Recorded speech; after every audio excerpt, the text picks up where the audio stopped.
वक़ाल अल्लाहु तबारक व तआला फ़ी कलामिहिल मजीद इन्नमा यख्शल्लाह मिन इबादिल उलमा। मुअज़्ज़िज़ हाज़िरीन जुमा, नौजवानान इस्लाम और मेरी आवाज़ जहाँ तक जा रही है,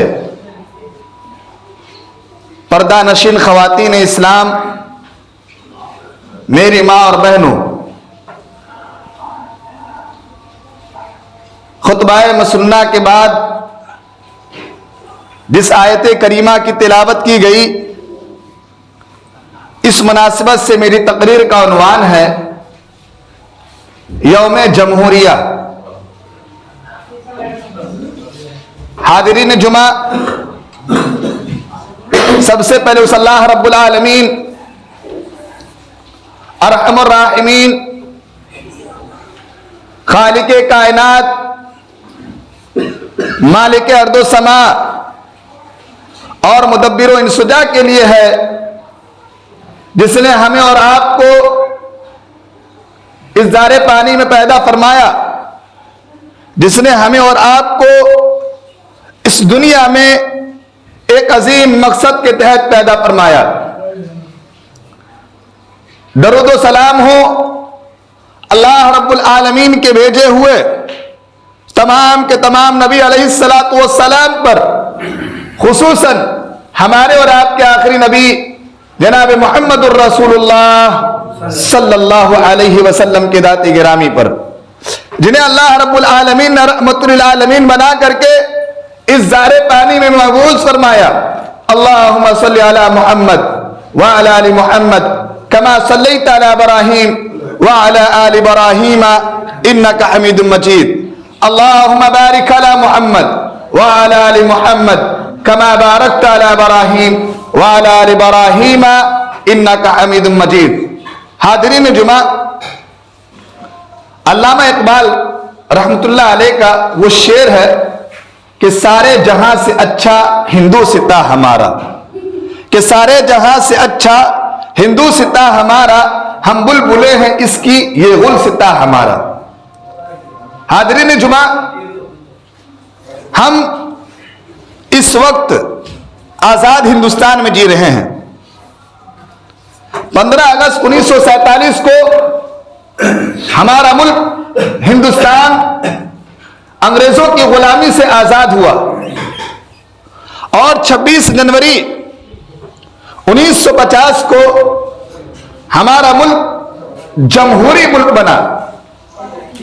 हिंदुस्तान की तारीख में 2 दिन बहुत ही अहमियत के हामिल हैं, 26 जनवरी और 15 अगस्त। 15 अगस्त आजादी का दिन और 26 जनवरी जमहूरियत का दिन है। हम इन दिनों के अंदर में खास तौर पर खुशियां मनाते हैं, अपनी खुशी का इजहार करते हैं। हाज़िरीन जुमा, ये निज़ाम कानून यूं ही नहीं अमल में आया, बल्कि बाबा साहब अंबेडकर की सदारत में हिंदुस्तानियों ने आपसी सलाह और मशवरे के बाद एक ऐसा निजाम बनाया, एक ऐसा कानून बनाया जिसमें यह लिखा गया कि हिंदुस्तान में रहने वाले, हिंदुस्तान में बसने वाले हर शहरी को यकसा हुकूक मिलेंगे, हर मजहब को अपने मजहब पर अमल करने की आजादी होगी, हर शहरी को आजादी राय रखने की हक हासिल होगी। हिंदुस्तान के अंदर में रहने वाले, चाहे वो किसी भी मजहब से रहने वाले हो, किसी भी जात और बिरादरी के रहने वाले हो, उसको उसके हुकूक से महरूम नहीं किया जाएगा। ब्रिटिश हुकूमत के कायम करदा कानून को खत्म कर दिया गया और 26 जनवरी 1950 को हिंदुस्तानी आईन को नाफिज किया गया। यह निज़ाम कानून 1-2 दिन में नहीं लिखे गए या 1-2 महीने में नहीं लिखे गए, बल्कि 2 साल 11 महीना 18 दिनों के अंदर में मुकम्मल हुआ डॉक्टर बाबा साहब अंबेडकर की सदारत में। तभी से 26 जनवरी को यादगार के तौर पर मनाया जाता है और मनाया जाता रहेगा। इस दिन को कौमी दिन करार दिया गया। इस दिन के अंदर में पूरे हिंदुस्तान में उम्दा उम्दा तकरीबात मुनक्किद की जाती हैं, जिसमें मुल्की गैर मुल्की लोग इसमें शरीक होते हैं, हिस्सा लेते हैं। मेरे भाइयों, हिंदुस्तान एक जमहूरी मुल्क है। यहां अपने अपने कायदीन, अपने अपने रहबर को चुनने की आजादी है। अपने अपने कायदीन को सदर, वजीर आजम, प्रधानमंत्री वगैरह बनाने का और उसके हैसियत से चुनने का, मुंतखब करने की आजादी है। हुकूमत की तारीफ करते हुए या जमहूरियत की तारीफ करते हुए अमेरिका के 16वें सदर इब्राहिम लिंकन बहुत ही जामे अल्फाज में, बहुत ही बेहतरीन अल्फाज में जमहूरियत की तारीफ किया और कहा कि government of the people, by the people, for the people, के अवाम पर अवाम की हुकूमत अवाम की मर्जी से होती है। मेरे भाइयों, हमारे पहले हिंदुस्तानी सदर डॉक्टर राजेंद्र प्रसाद थे। उन्होंने कहा था कि हमें यह पता चलता है कि इस वसी वारीज मुल्क को एक ही आईन और एक ही यूनियन के दायरे कार में एक साथ लाया गया है। लेकिन अफसोस की बात तो यह है कि आज हिंदुस्तान का जो माहौल बना हुआ है, वह हिंदुस्तान का जो माहौल बना हुआ है बिल्कुल दस्तूर से हटा हुआ है। आज हमारे मुल्क के अंदर में नफरत, आपसी दुश्मनी और भेदभाव का माहौल बना हुआ है। यही वजह है कि हिंदुस्तान की गंगा जमुना तहजीब खत्म होती जा रही है और उसकी जगह आपसी नफरत, अदावत, अदम रवादारी का माहौल बनती जा रही है। अफसोस की बात है, जिस हिंदुस्तान को पूरी दुनिया के अंदर में इज्जत की निगाह से देखा जाता है, क्योंकि यह सबसे बड़ा जमहूरी मुल्क है, लेकिन अफसोस की बात तो यह है कि आज हमारे मुल्क के ऊपर ऐसे लोगों की हुकूमत है जो नफरत का मिजाज रखते हैं, जो अदावत का मिजाज रखते हैं। वो फिरका परस्ती की जहनियत वाले लोग हैं। हर छोटे बड़े मामले को मजहब की निगाह से देखते हैं, हर छोटे बड़े मामले को मजहब का रंग दे देते हैं।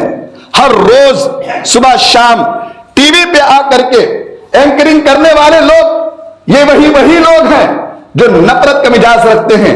इसी तरह मोहब्बत के बाजार के अंदर में नफरत का माहौल गरम करके अपनी रोटी सेकते हैं। मेरे भाइयों, शायर इस्लाम अल्लामा इकबाल रहमतुल्लाह अलैह ने कहा था कि नफरत के बारे में कहा था कि मजहब नहीं सिखाता आपस में बैर रखना, मजहब नहीं सिखाता आपस में बैर रखना। हिंदी है हम, वतन है हिंदुस्तान हमारा। मेरे भाइयों, हमारे मुल्क को आजादी मिले कई साल गुजर गए, लेकिन अफसोस की बात यह है, शर्म की बात यह है, उसके बावजूद भी हमारे इस मुल्क के अंदर में फसादात, जराइम, रिश्वतखोरी, कालाबाजारी, नाइंसाफी, समाजी ना बराबरी, जात पात, इसी तरह अस्मत दरी, दहशतगर्दी जैसे मसाइल से हमारा हिंदुस्तान दो चार है। मेरे भाइयों, जरूरत इस बात की है कि एक बार हमें और आपको फिर इस तरह की गुलामी से बचाने के लिए इकट्ठा होने की जरूरत है, क्योंकि हमारी कौम को तरक्की के रास्ते से बिल्कुल पीछे लिए जा रहा है। गौर करने की बात है मेरे भाइयों, हमारे समाजी माशरती मसाइल जैसे गुर्बत, बेरोजगारी, नाखानदगी, ग्लोबल वार्मिंग, अदम वसावत वगैरह से आगे होना है। ताकि आने वाली नस्लों के लिए कुछ हल का रास्ता निकल सके। हम और आप जानते हैं इस हिंदुस्तान के सबसे पहले शिक्षा मंत्री, तालीमी सेमिनार के जिम्मेदार कौन थे? अल्लामा अबुल कलाम आजाद रहमतुल्लाह अलैह थे। उन्होंने कहा था कि अगर किसी मुल्क को बदउनवानी से पाक होना है, मुल्क को खूबसूरत जहनों वाला बनना है, तो हमें यह पुख्ता महसूस होता है कि हमारे समाज में, हमारे मुआशरे के 3 अहम मेंबर हैं। 3 अहम मेंबर हैं जो बदलाव ला सकते हैं। गौर से सुनिएगा, वो 3 अहम मेंबर कौन हैं? एक मां, एक बाप और एक आपके उस्ताज, आपके टीचर, आपके रहबर, आपके उलमा, आपके अकाबिरीन, आपके असलाफ, वो लोग हैं। आज अफसोस की बात है कि हमारे समाज के अंदर में इन तीनों की कोई अहमियत नहीं है। आज हमारे समाज के अंदर में इन तीनों की कोई इज्जत व वक़ार नहीं है, और अगर है भी सिर्फ बराए नाम है। इसलिए अल्लामा अबुल कलाम आजाद ने कहा था कि ये 3 लोग आपके समाज को अच्छा कर सकते हैं, आपके समाज के अंदर में बदलाव ला सकते हैं, आपके समाज को जो है तालीम याफ्ता बना सकते हैं। मेरे भाइयों, हमें मुल्क की शहरी हैसियत से, मुल्क की जिम्मेदार होने की हैसियत से हमें संजीदगी से गौर करना चाहिए।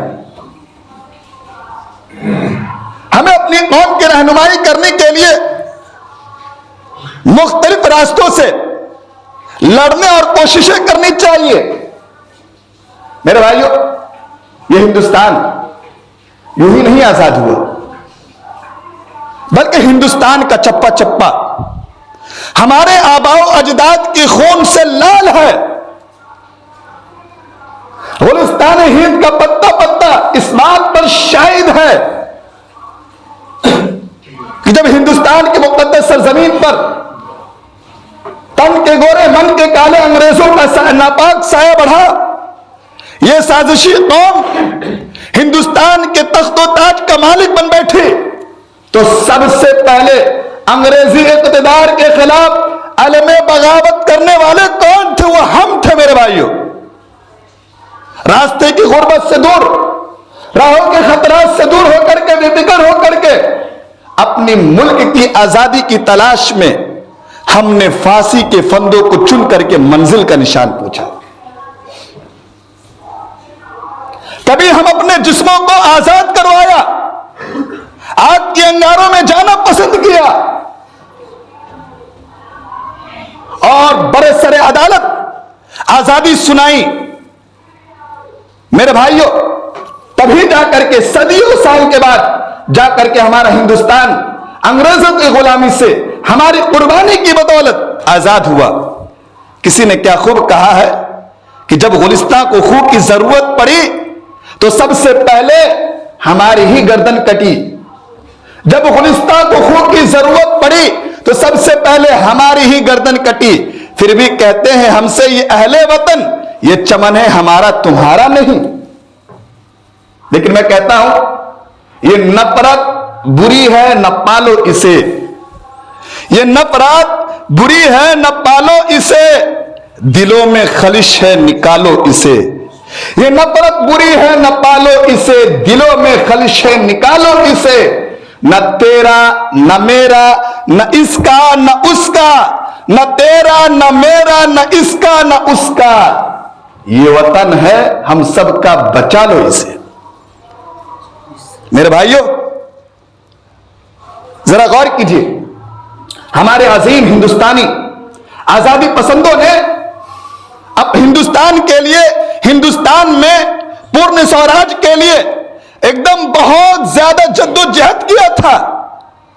ऐसा इसलिए किया ताकि आने वाली नस्लों को बगैर जद्दोजहद करके हिंदुस्तान में रह सके।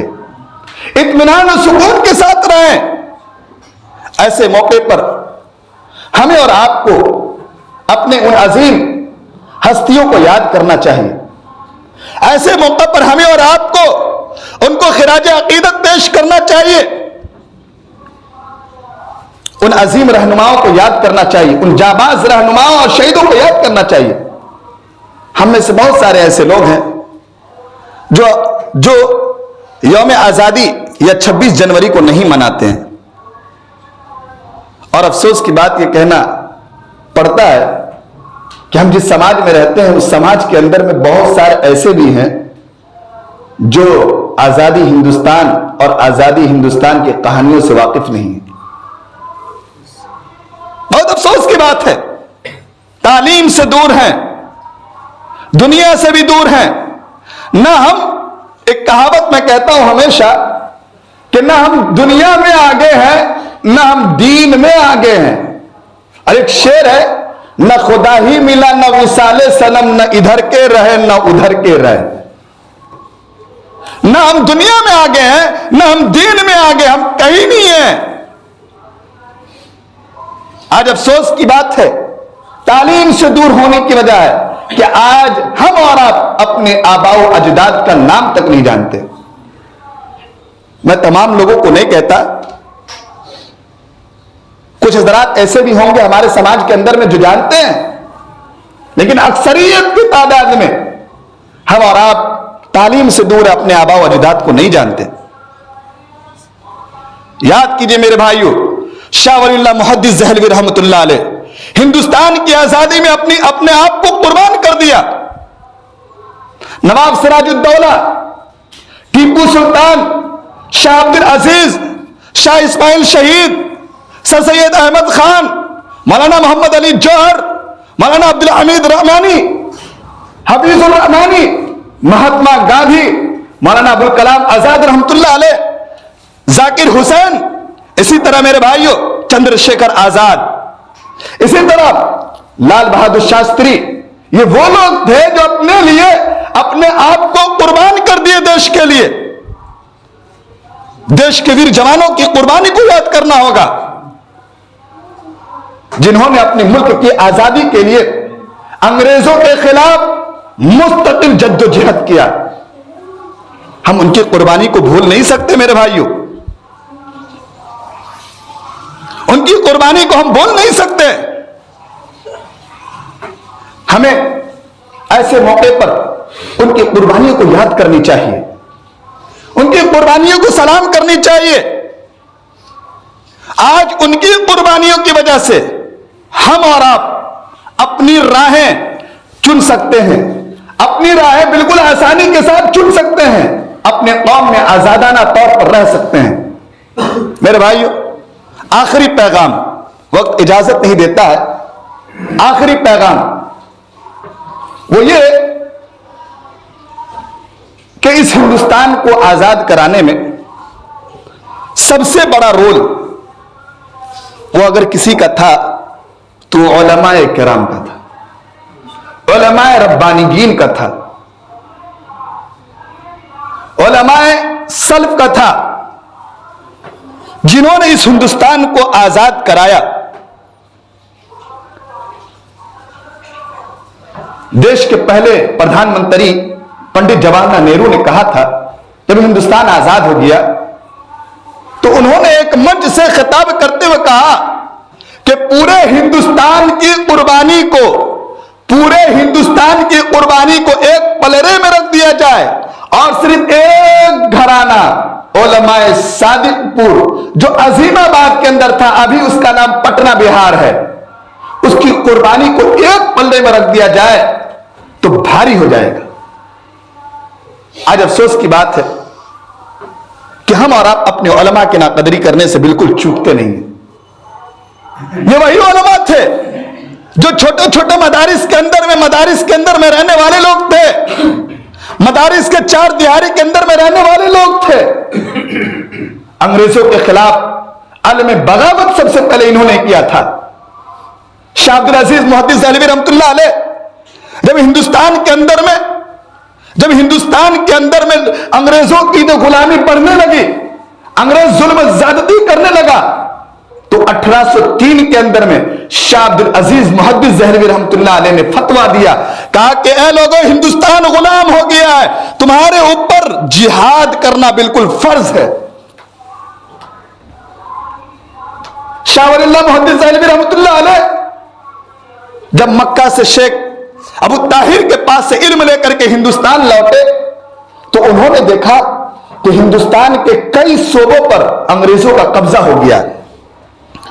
तो उन्होंने 1740 में एक कुरान लिखा, एक कुरान का तर्जुमा किया, क्योंकि हिंदुस्तान की उस वक्त जो जुबान थी ना, वो फारसी जुबान थी। हिंदुस्तान की उस वक्त जो जुबान थी वो फारसी जुबान थी। तो शाह वलीउल्लाह मुहद्दिस दहलवी रहमतुल्लाह अलैह ने कुरान का फारसी में तर्जुमा करके लोगों में जिहाद का रूह फूका। और मेरे भाइयों, शाह अब्दुल अजीज मुहद्दिस दहलवी रहमतुल्लाह अलैह उन्हीं के औलादों में से हैं, चश्म चिराग में से।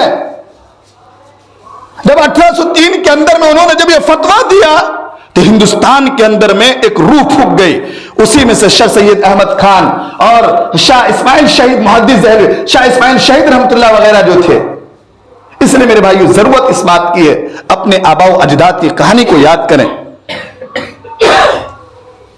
इन्नमा यख्शल्लाहु मिन इबादिल उलमा, कि उलमा वो होते हैं जो अल्लाह से डरते हैं। अल्लाह से डरने वाले लोग हैं। और गुलामी का मतलब आप जानते हैं, एक जंजीर होता है, उस जंजीर के अंदर में उसको जकड़ दिया जाता है। इसलिए मेरे भाइयों, जरूरत इस बात की है, अपने आबाओ अजदाद की कहानी को जाने। और इसी तरह 15 अगस्त और 26 जनवरी के दिनों को महत्व दिन समझते हुए एकदम बिल्कुल अकीदत के साथ हमें उसको मनाना चाहिए। अफसोस की बात है कि हम और आप नहीं मनाते हैं। बहुत सारे ऐसे लोग नहीं मनाते, बहुत सारे लोग तो इसके खिलाफ भी हैं। अफसोस की बात है, मनाना चाहिए, खुशियां मनाना चाहिए। यह आपके आबाओ अजदाद की कुर्बानी का समरा है। यह आपके आबाओ अजदाद की मेहरबानी का यह समरा है। हम और आप नहीं मनाते। इसलिए मेरे भाई, जरूरत इस बात की है कि हिंदुस्तान के अंदर में रहने वाले हर शहरी को जब भी किसी चीज की जरूरत पड़े हिंदुस्तान के लिए, तो अपने आप को तन मन धन के साथ कुर्बान कर दें। इसी शायर ने क्या खूब कहा है कि वफादारी वतन से हो यही इस्लाम कहता है। वफादारी वतन से हो यही इस्लाम कहता है। हम अपने दिल के हर गोशे में, हम अपने दिल के हर गोशे में हिंदुस्तान रखते हैं। इस्लाम भी यही कहता है। अल्लाह से दुआ करते हैं, अल्लाह तबारक व तआला हम तमाम लोगों को अपने आबाओ अजदाद की कहानी को याद करने वाला बना। अल्लाह तबारक व तआला हम तमाम लोगों को हर तरह की कुर्बानी देने वाला बना। अल्लाह ताला हम तमाम लोगों की परेशानी को दूर करे। अल्लाह ताला हम में से जो बीमार है, अल्लाह उसे शिफा कुली नसीब फरमा दे। अल्लाह हम में से जो बेरोजगार है, अल्लाह उसे रोजगार अता फरमा दे। अल्लाह हम में से जो मकरूज है, अल्लाह उसको गैब से कहीं से भी अल्लाह ताला उसके कर्ज की अदायगी फरमा दे। अल्लाह ताला हम में से जो बीमार है, अल्लाह उससे शिफा कुली नसीब फरमा दे। अल्लाह जहां कहीं भी मुसलमान परेशान हाल है, अल्लाह उनकी परेशानी को दूर कर दे। अल्लाह ताला हम तमाम लोगों की हर तरह की कोशिशों को कबूल फरमा ले। अल्लाह हमारे असलाफ की उस कुर्बानी को कबूल फरमा ले। आमीन। व आखिरु दावाना अल्हम्दुलिल्लाहि रब्बिल आलमीन। वस्सलामु अलैकुम व रहमतुल्लाहि व बरकातुहू।